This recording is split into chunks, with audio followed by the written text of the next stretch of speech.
Saraswati recording studio Fatehpur Vaishali.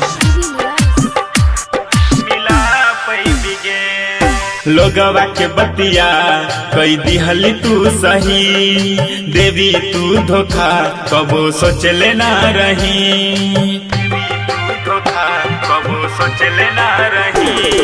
लोगवा के बतिया कई दिहली तू सही, देवी तू धोखा कबो सोचले ना रही। जाके दोसरा के बहिया भूला जइबी गे, जाके दोसरा के बहिया भूला जइबी गे। आँख से आँख अब ना मिला पैबी गे, आँख से आँख अब ना मिला पैबी गे, मिला पैबी गे, मिला पैबी गे। आँख से आँख अब ना मिला पैबी गे।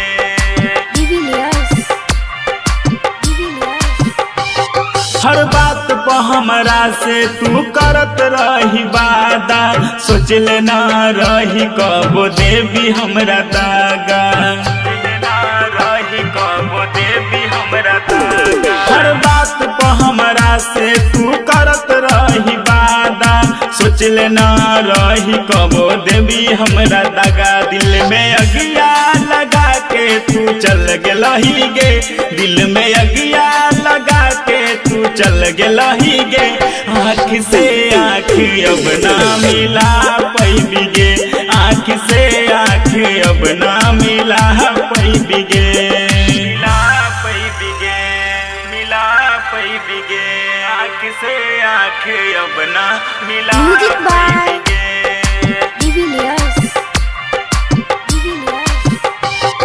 हंसत खेलत बगिया में भौरा बन के अलही, चंदन पोदार के दिल से काहे खेल गेलही, चंदन पोदार के दिल से काहे खेल गेलही। हंसत खेलत बगिया में भौरा बन के अलही, मुकेश कुमार के दिल से काहे खेल गेलही। हमरा सोचल सपनवा उजार गेलही गे, हमर सोचल सपनवा उजार गेलही गे।